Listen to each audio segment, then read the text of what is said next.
when ice attacks. It crackled and neighbors all heard it and got up and went out to look at it. How all of this crept up off of Lake Mille Lacs.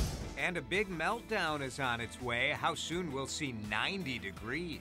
A little bit of everything. We try and remember his life as much as we can, but there's a lot of anger and a lot of resentment for what happened.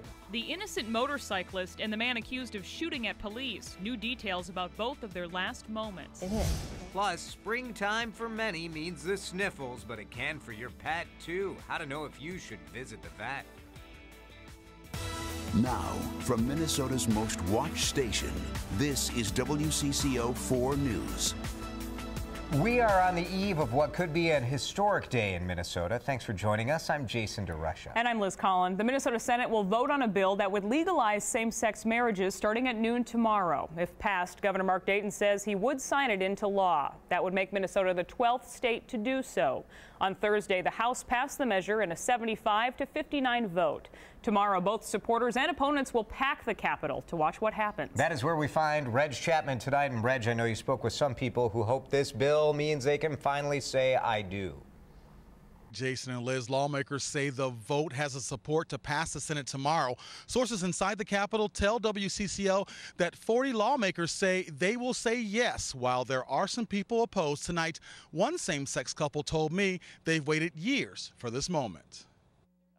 For Gina Harsevort and Nina Cocciarelli, today seems like the night before Christmas. Neither can sleep. It's so exciting. It's hard to concentrate on anything else, just knowing that tomorrow is finally going to be the day. Monday, the Senate will decide if same-sex marriages should be legal in Minnesota. Gina worked on the Vote No campaign last fall and believes having conversations with people about the freedom to marry may have turned the opinion of many. Just 1 year ago, polls showed a majority of Minnesotans were in favor of a constitutional ban on same-sex marriages. Hey, we're not so different. We have the same kind of hopes and dreams as I think a lot of American Minnesotan couples do. Gina and Nina are fortunate to have the support of both their families, something they hope will spread to neighbors, co-workers, and others. Supporters of the Freedom to Marry movement believe they have enough votes to pass it. If so, Gina and Nina will plan their wedding and finally be able to live just like every other married couple in Minnesota. There's nothing harmful about the relationship or the love that we have. It's beautiful and normal, just like any other loving relationship should be. Now, those who support traditional marriage between a man and a woman, will also pack the Capitol tomorrow. The group, Minnesota for Marriage, is asking its supporters to call their senators before that important vote tomorrow at noon. Liz? All right, Reg, of course, we'll all be watching. Appreciate that. And as Reg mentioned, just a year ago, polls showed a majority of Minnesotans were in favor of a constitutional ban on same-sex marriages. So why the 180? Esme Murphy takes a look at what a difference a year makes. That's in 10 minutes. Another big issue, lawmakers have been working on the budget. With less than a week left in the session, Governor Mark Dayton announced today that he and leaders of his own party have a deal. It calls for $2 million in new taxes, including a hike on tobacco and for high earners. A whopping $725 million would be put towards education. All-day kindergarten would be funded. Minnesotans also get $400 million in property tax breaks. Republicans say this DFL-backed plan is just more of the same. Disappointing news out of the DFL that their gift for every hardworking mother in the state of Minnesota is going to be more than a $2 billion tax increase. 86% increases in property taxes over the last decade. College tuition rates that have doubled. Class sizes that are growing bigger. And even with all that, we haven't solved our budget problems. This reverses all of those trends. The governor says this plan will erase the state's $627 million deficit by the end of 2015. The deal is a framework. The clothing tax for now is out. The alcohol tax is still a possibility. Tonight, we know police shot a man several times after a chaotic chase that ended in a home in Uptown. It happened on Friday. Police say they wanted to talk to 22-year-old Terrence Franklin about a burglary. Franklin ran into a home on Bryant Avenue South. That's when sources say he grabbed an officer's submachine gun and shot 2 SWAT team members. We still don't know who returned fire on Franklin, but an autopsy released today says he died of multiple gunshot wounds. One police officer is still in the hospital in satisfactory condition. The other has been released. A police SUV on its way to that call collided with a motorcyclist, killing the man on the bike. We learned today the collision happened 35 minutes after that shooting. His friends took a ride today to remember the life lost. They wrote in the way they say Ivan Romero would have wanted. Great guy, fun-loving. Obviously loved his motorcycles, as you can see, loved his friends. Those friends took a ride across the Twin Cities before stopping at the intersection in Minneapolis where he lost his life. They brought flowers and pictures, writing messages to a young man they will miss. We became brothers, we became a family. It's been a very hard day. It's been a very hard weekend. The 24-year-old had his girlfriend on the back of his bike when he crashed into the rear passenger side of a police cruiser going through 26th and Blaisdell. Romero had the green, the cruiser the red, on its way to that shooting call. Police said Saturday the cruiser had its lights and sirens on and was going below the posted speed limit, a story some witnesses have questioned. We try and remember his life as much as we can, but there's a lot of anger and a lot of resentment for what happened. Minneapolis police are asked to consider the risks to the public every time they're in a chase or responding to a call. Some studies have said just a quarter of people who hear police sirens can tell which direction they're coming from. A tragic scene that will likely renew a conversation about police protocol. I want to know truth and I want justice. We do want some kind of justice for this. Romero's girlfriend, Jocelyn Torjon Villamil, is in satisfactory condition at Hennepin County Medical Center. Friends are trying to raise money to send Romero's body back to his family in Mexico. They are hosting a fundraiser at Mojarras Restaurant in Minneapolis on Thursday. You'll find more information about that at WCCO.com/links. When our lakes achieve ice out, it's usually not a very dramatic affair, but wild winds led to an ice out tsunami on Lake Mille Lacs over the weekend, and you have just got to see it. Oh my God, Nikki, look! When Darla Johnson started rolling from her friend's condo on Lake Mille Lacs, the grass was green. And it just sounded like shattering glass because it was pushing and breaking and pushing and breaking. There it goes, hitting that people's house. 40-mile-per-hour winds sent the ice off Lake Mille Lacs, creating an Arctic scene that would be gorgeous if it wasn't so frightening. 7 minutes to go over 15 feet. It was just unbelievable. Inside Izades Resort, the ice chunks pierced cabin windows. I can't believe this. It's unreal. Today, the curious and the crazy came to take a look.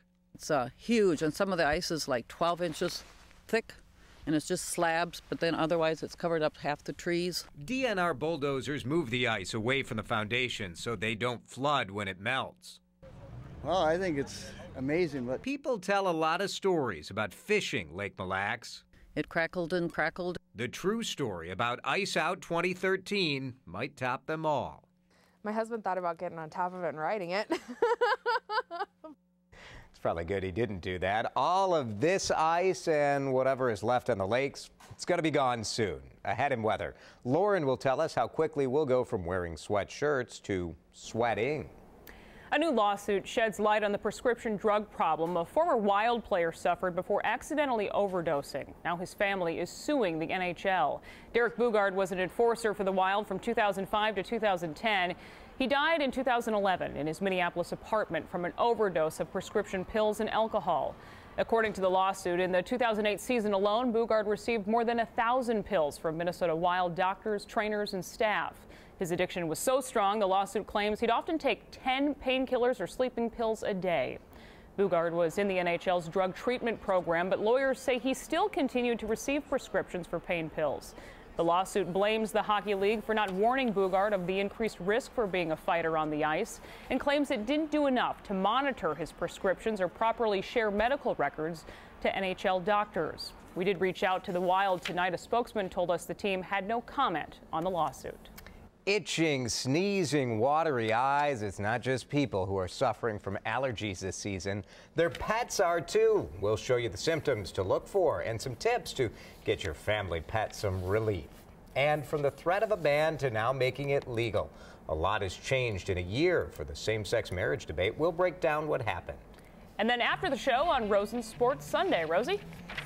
Well, Liz, we are very excited to have the dynamic duo back together tonight. Yes, former and now current teammates from the Gophers to the Minnesota Lynx, Lindsay Whalen and Janelle McCarville are here to discuss their past and a very promising summer of basketball.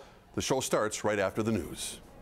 All right, thank you, Mark. Tonight on Twitter, it is Mother's Day, so we're talking about your mom. What is the best advice your mom has ever given you? Be sure to use the hashtag Liz and Jason, and we'll share some of those words of wisdom when WCCO4 News returns. She gave me some advice once about staying away from you. Yeah, good advice. Yeah.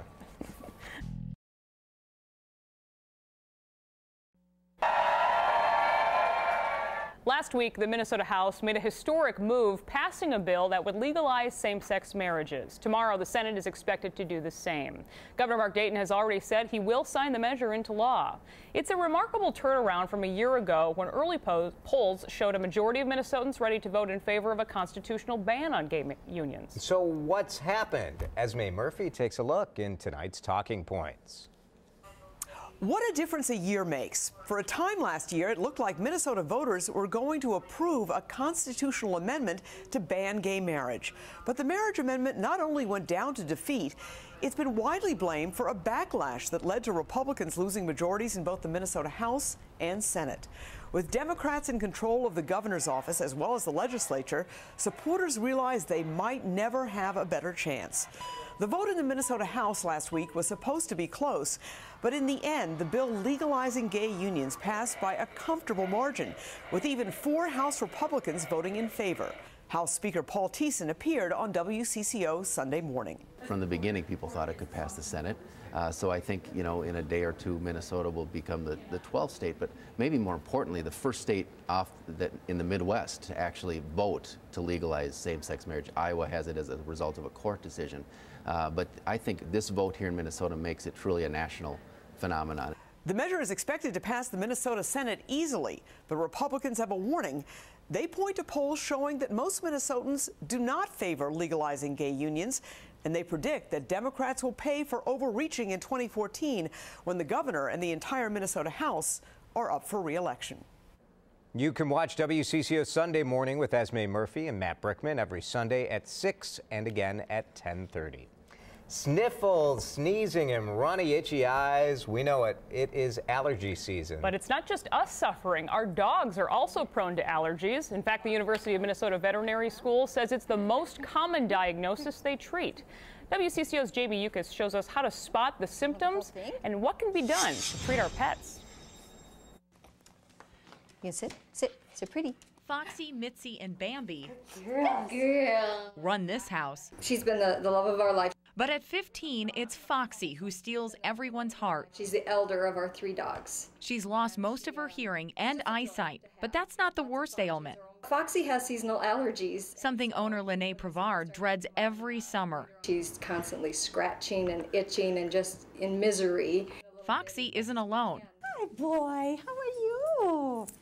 Hello. The University of Minnesota Veterinary Dermatology team Should we look in your ears? sees at least a dog a day with allergies. Allergies are certainly one of the most common problems in pets. And just like us, seasonal allergies strike most often. Pollens from trees, grasses, and weeds, house dust mites, and also molds, just like in people. While we humans get watery eyes and a runny nose, dogs just get one symptom, scratching, and that can lead to baldness, sores, and even infection. As soon as you notice your pet is itching, it's important to bring it to your veterinarian. Allergies never go away. The sooner the dog can get treated, the better. There are different ways to treat allergies. It's not one size fits all. It's just like us. This guy's allergies are so bad, he's on steroids. He does have a little bit of hair loss and red skin right here. But the more common treatments will likely sound familiar. They can receive antihistamines just like people. Baths with medicated shampoos and even fish oil can help. The easiest thing to do when pollen counts are high, consider keeping your pup inside. Not an option for Foxy. She loves to be outside in the summertime. So after researching online, Oh look, here's a map for seasonal allergies. and checking with her vet, Lene gives Foxy medicine. She takes grape-flavored children's chewable Benadryl. So the summer months don't take the spring out of Foxy's step. Oh, Foxy likes the camera. Why not? Yeah. Jamie learned that dogs are more likely to have allergies, cats less likely. Sometimes their food can contribute to the allergies too.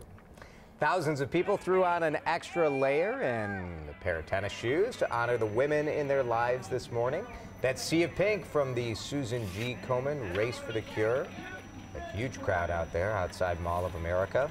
Together, the crowd of 50,000 raised $2.5 million for cancer research, education, and screening program. Mother's Day tradition and pretty nice weather overall for it. Yeah, it was a nice weather day. Started off a little chilly, but warmed up. A lot of sunshine for Mom. Mother Nature was like, it's my day. And no crazy ice tsunamis. No crazy ice tsunamis. You may be talking about that on CBS this morning. CBS this morning, we're talking about ice tsunamis. Me and Mike Augustinak kind of describing how that happened and because of those strong winds we had yesterday. But today, thankfully, we got a break. So the ice tsunamis, they tapered off, and yeah, we were a little bit more comfortable with the lighter wind speeds all through the day today and this morning because winds lightened up overnight last night. We have this colder air mass. Temperatures, they plummeted. We had teens this morning in parts of northern Minnesota and Bemidji. Started off at 19 degrees in International Falls. 22 degrees was actually a record low temperature. The old record set back in 1996. We dropped down into the 20s in Mora. Same case in Oak Grove, 29 degrees, and we started off at 34 degrees, about 14 degrees below normal in the Twin Cities. But yeah, we had the lighter wind speeds through the day today, and now winds are generally calm and light wind speeds across the state. And as we head into the night tonight, we are going to keep those winds very calm. So it's going to be chilly once again, but if you're heading out to work tomorrow morning, we won't have to deal with that wind chill impact and mostly clear sky conditions throughout the overnight period. But with these chilly temperatures, we do have another frost advisory in effect along the Mississippi River Valley for southeastern Minnesota and parts of western Wisconsin. So no one likes frosty spring flowers, so bring those potted plants indoors until tomorrow afternoon. Satellite radar showing us clear sky conditions across the east. Some high clouds working in across northwestern Minnesota, and those high clouds will be featured through the day tomorrow. But for right now, those high clouds kind of keeping temperatures elevated across the west, still up into the 50s. 54 degrees right now in Halleck. We're cooler in the Twin Cities, 51 degrees, and chilly along the North Shore, 34 degrees right now in Grand Marais. When we have the clear sky conditions, once the sun sets, temperatures are able to cool more efficiently under the clear skies, and especially with the lighter wind speed. So we're down to 40 degrees right now in Woodbury at Greg's house, down to 40 degrees in Wabasha and Allen's house, and Independence calling in at 46 degrees currently.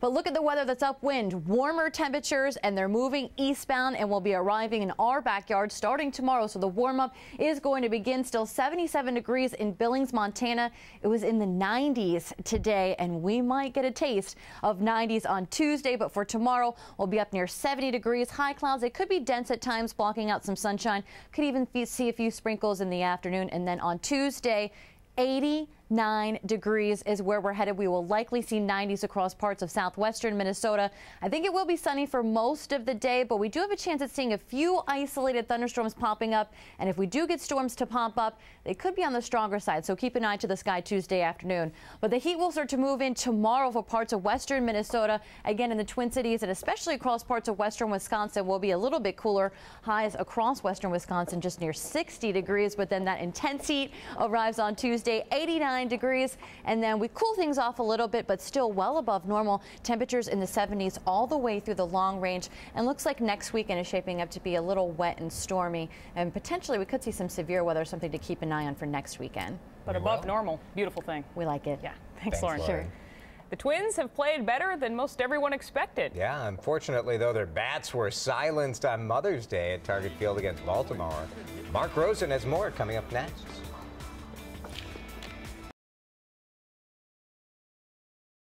Mark Rosen here. Mark, I mean, the Twins maybe you can say they had trouble seeing the special ball. Is that the issue? A pink baseball today? I think they needed one the size of a softball today, unfortunately, not a baseball. Yeah, yeah. Well, they've been on a pretty good run, playing a really good baseball team, and, you know, just didn't work out today. It's unfortunate for the fans who went there. Posted last night when I was there. It was great. It's a great game. But to a man, the Twins said the same thing. It was just one of those days. The difference between the last 2 years when they had a lot of those days, and so far this season, is they've become more rare. Baltimore shut them out 6-0 before a Mother's Day crowd of over 34,000 at Target Field. It was definitely one of those days for starter Scott Diamond, who gave up this two-run homer to Chris Davis, 442 feet in the first inning, to set off an unusually ineffective afternoon for him. When his control's off a bit, he's in trouble. The Orioles should remain in contention in the East all season long. They have a terrific lineup. Adam Jones hit the second of 3 home runs for Baltimore. Diamond had thrown 4 straight quality starts. Now, the Twins gave their home fans little to cheer about. Joe Mauer is enjoying a spectacular month of May.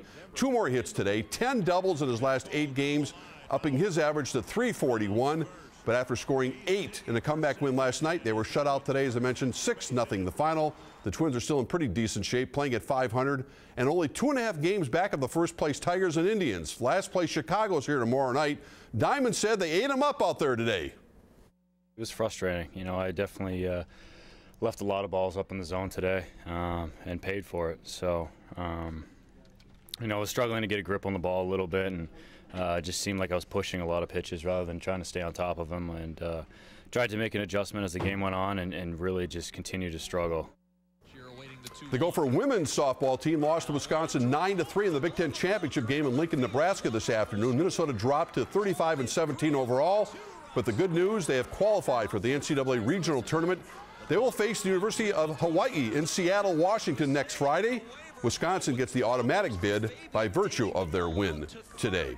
Speaking of Gophers, former basketball teammates Lindsay Whalen and Janelle McCarville are teammates again on the Lynx. They'll both be my live guests in studio in a couple minutes here on Sports Sunday.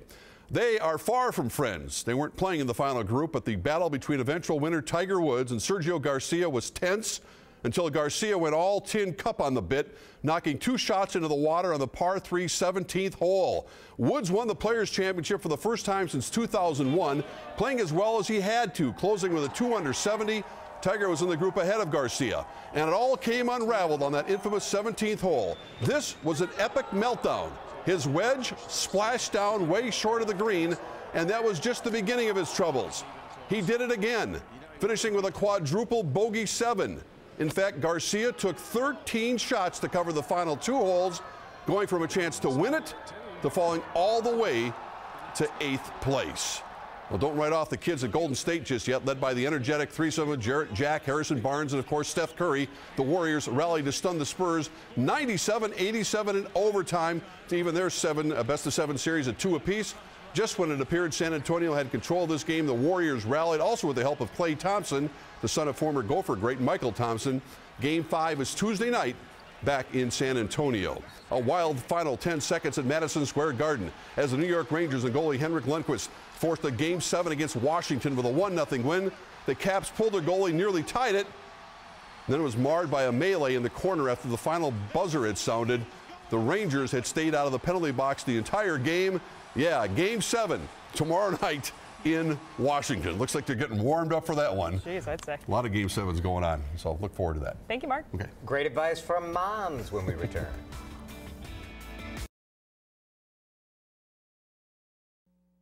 Mother's Day 2013 is coming to a close. We asked you to share some of the best advice your mom has given you. And we heard from John, who said, well, in high school, she told me to take a chance on a girl. 10 years later, I married her. Nice. Brooks said there's no good time for anything, so stop waiting and just do it. Good advice. Best advice my mother ever gave me, Marcus says, you don't have to grow up, but you have to get old. That is true. You know that well. Wow. Thank you. You can't go wrong with never grow up. Yep. Mark Rosen, old guy joke. Classic. Happy Mother's Day, everybody. Rosen Sports Sunday is next. It's a good one. That's a Worthington joke. Oh, there it is.